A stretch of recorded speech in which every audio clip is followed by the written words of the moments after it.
Have you ever been wandering the aisles of the Dollar Tree and you come across something that you think is really cool, but you have no idea what to do with it? Well, I get it. I've been there too. So I found 3 different things at the Dollar Tree, and I'm going to show you different ways that I plan on using them in my home.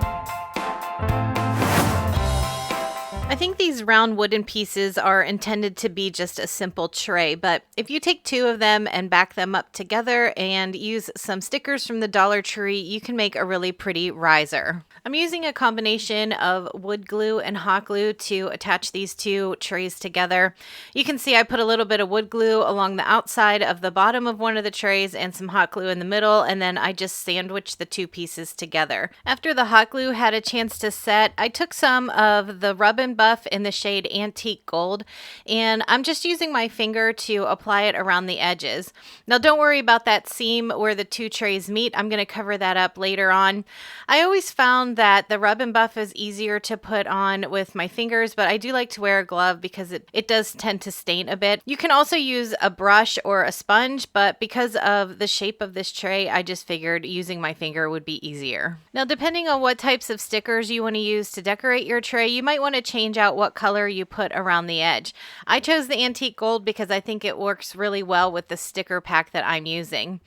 I also mentioned that I wanted to cover up the seam between the 2 trays, so I'm just using some thinner macrame cord that I get from Amazon.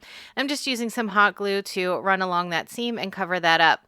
Keep in mind you could use lace or ribbon, anything that fits your style. I wanted to play around with the placement of the stickers, so since they were on a clear backing, I just cut each of the pieces out by themselves so that I could lay them on the tray and figure out where I liked them the best. The adhesive on the back of these stickers didn't quite seem strong enough to me, so I'm just using a little bit of matte Mod Podge, and I'm applying that to the back of the sticker to make sure that they stay in place. I didn't bother sealing over the top, I just wanted a little extra security on the back. Once I had all of my stickers in place, I can use this tray for a lot of things. I can put a candle on it, I could put a little knickknack on it, or even a small plant.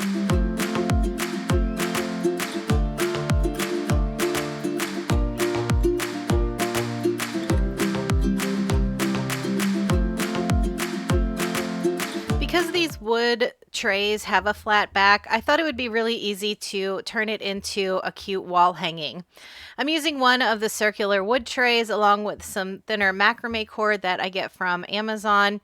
I dug around in my scrapbook paper and I picked out a piece that I liked, and I'm also going to be using one succulent. If you didn't have scrapbook paper, you could use some images from a calendar, or you could use some of the peel and stick wallpaper from the Dollar Tree as well.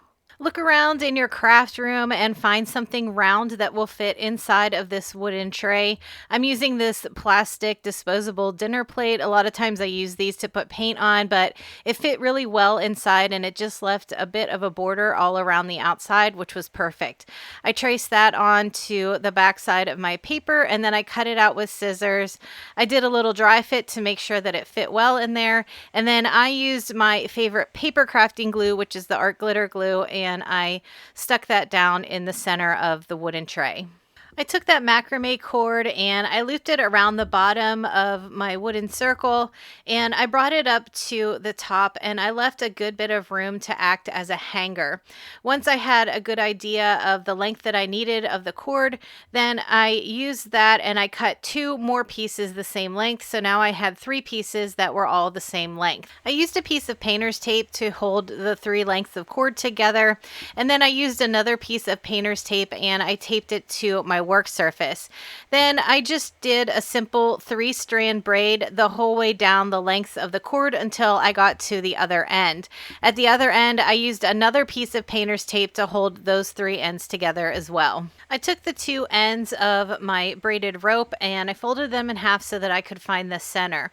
Then I took the center of that rope and I hot glued it to the bottom of my wood round, and I worked my way up on either side. So I added a little hot glue to one side and stuck the rope in place, and then I went to the other side and I just kept working back and forth until I had the rope hot glued on most of the way up. I didn't want to hot glue it the entire way around because I wanted it to come up to the edges and come to a point at the end so that it looked like a hanger. So you can see here, I left quite a few inches. I would say probably about 4 inches at the top where I did not glue the rope down.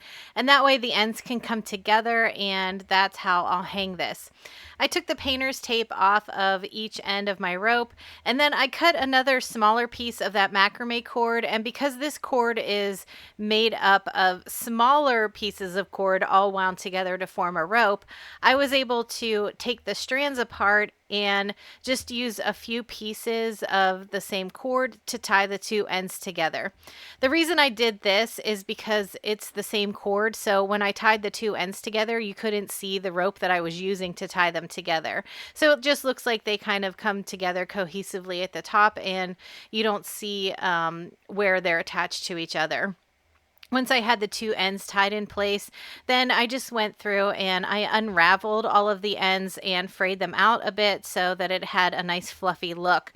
I keep an old toothbrush in my craft room because when I do splatter paint, that's how I like to do it. So I use that toothbrush to brush out some of the strands to make them look nice and full. To finish off my wood round, I wanted to attach this succulent to the center. It had a pretty thick wire stem on it and it was way too long, so I just used my wire cutters. I had to bend it back and forth quite a few times in order to get that wire off, but now the back was nice and flat, so I just used a generous amount of hot glue on the back side of my succulent and I placed it right in the center of my wood round.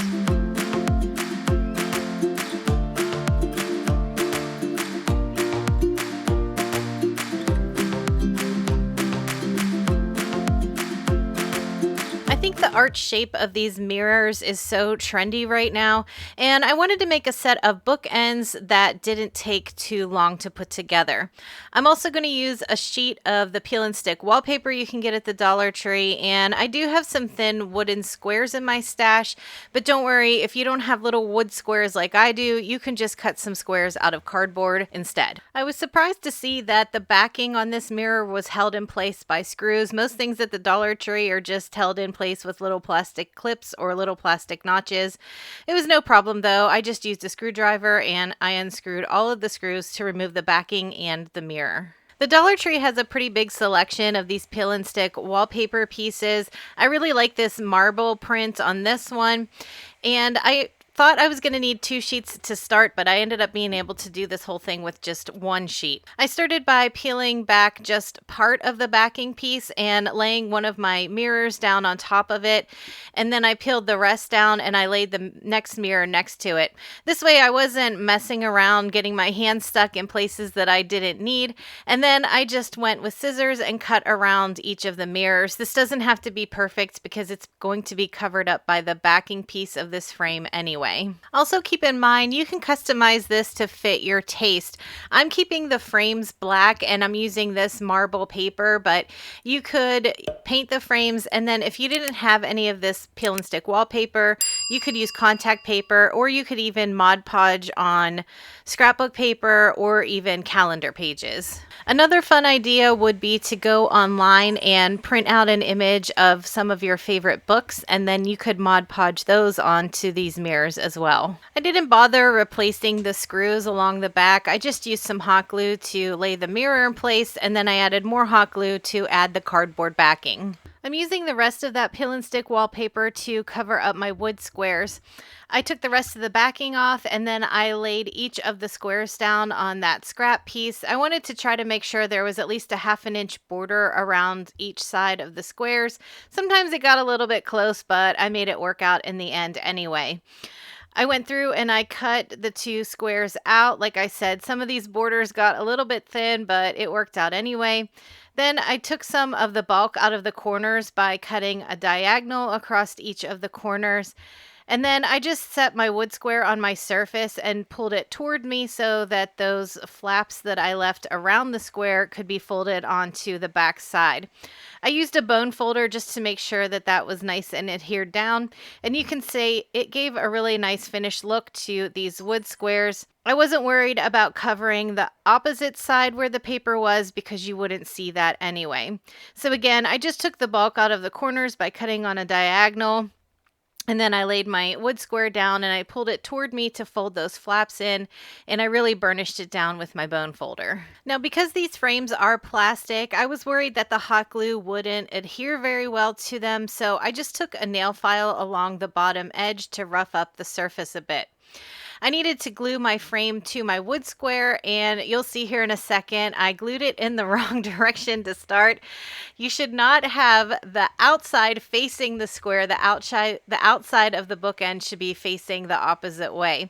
After I had that glued in place, I realized right away what I did, so I was able to peel that off because the glue hadn't quite set yet. I just added a little bit more hot glue, and you'll be able to see here now the outside of my bookend is facing away from the wood square because that's how you want it to sit on the shelf. And then I just repeated that with the second one also.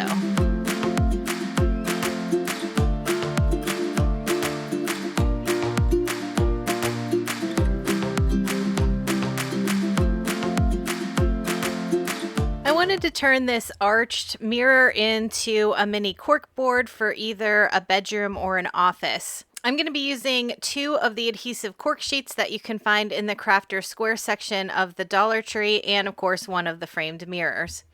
Before I get started on taking apart this mirror, I took a Sharpie and I ran it all along the inside of the frame.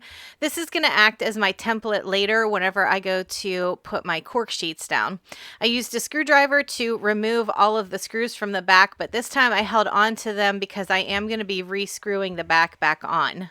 Once I had the frame taken apart, I took just the frame and I laid it onto one of those cork sheets. Sorry you got to see my messy bun in the frame there, but I used a pen to trace around the inside of that frame. So this is why I used a marker to trace on the mirror, because I want to cut these cork sheets out and then lay them on the mirror to make sure that they'll fit within the lines that I drew initially. And I'm also using 2 cork sheets because I want to cut out 2 pieces and double them up so that it's a little bit thicker, so when I put in thumbtacks or push pins, it'll have more of a cushion to push through.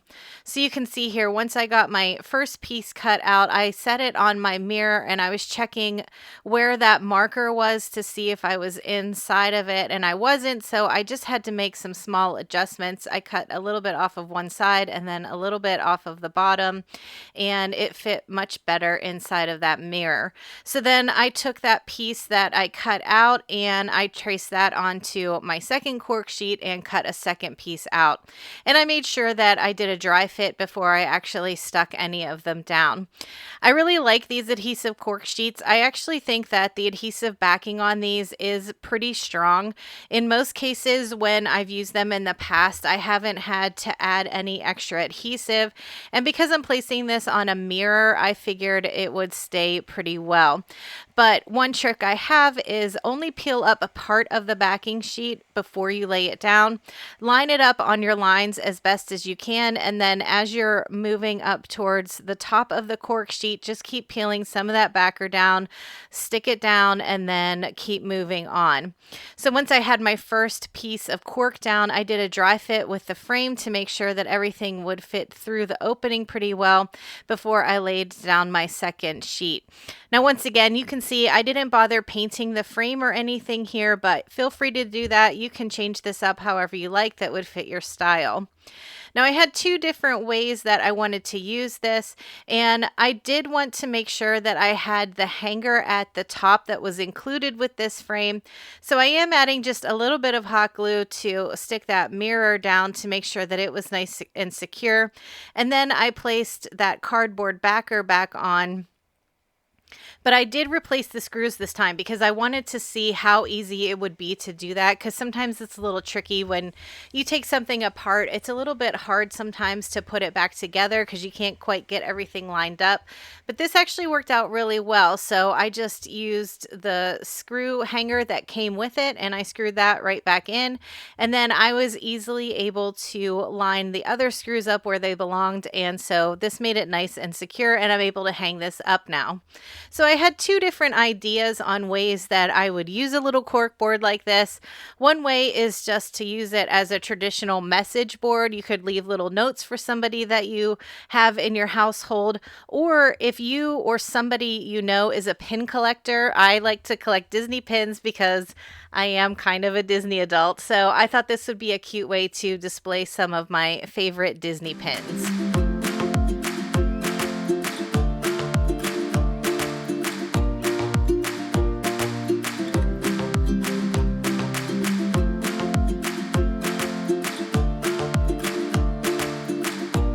I think these oval trays are pretty on their own, but I wanted to show you how you could take just a few minutes and give them a little upgrade. For the first one, I want to create a new bathroom caddy for in my house, so I bought two new items. I got a new soap dispenser and a new toothbrush holder, and I'm also going to be using one of the cork sheets. If you've been hanging out with me for a while, you know that I like the farmhouse distressed look. So in order to make this tray fit my decor a little bit better, I'm just using some white chalk paint and I'm dry brushing all along the surface of it. I concentrated more of the paint along the outside of the beads and the edge of the tray. But then I did run a little bit of paint through the center of the tray as well.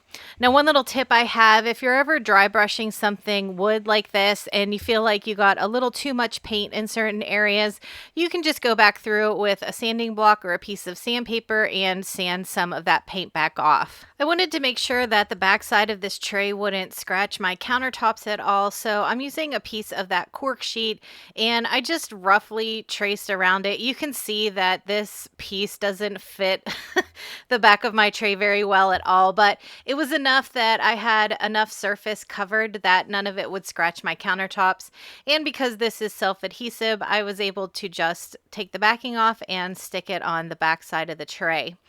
Now, because I am using this in the bathroom, I wanted to try to waterproof this tray just a little bit. So I'm using some matte Mod Podge and I'm going around the surface and just giving it a light coat.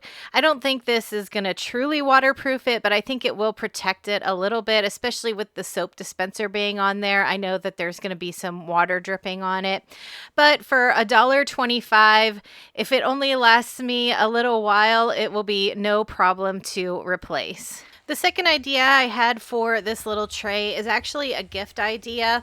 My mom's birthday is coming up and I found this little tea mug with a K on it. Her name's Karen, so if everybody could say hi to her in the comments. I know she likes to watch my videos and read the comments. So spoiler alert, Mom, you're getting this as a birthday gift. I'm going to use another piece of that cork sheet and I did cut out a little decal with my Cricut that says tea time. To get started, I just took a circular object from my craft room. You can see I have this little galvanized bucket and I made sure that it fit in that tray pretty well. I'm tracing it around on that cork sheet and this is just going to act like a permanent coaster on this tray so that she can have a little tea and snack whenever she wants to. I just cut the circle out with scissors, peeled off that backing and stuck it to the one side of the tray. Then I took that little decal that I made that says tea time and I added it to the opposite side. I think this is a really sweet gift, and even if you don't have a Cricut, you could find some really pretty stickers and place it over on the other side. If you want to complete the gift for somebody, you could add some tea and some snacks to the teacup that you're giving them and wrap the whole thing up with some of the clear cellophane that you can get at the Dollar Tree, the kind that you use to create gift baskets with.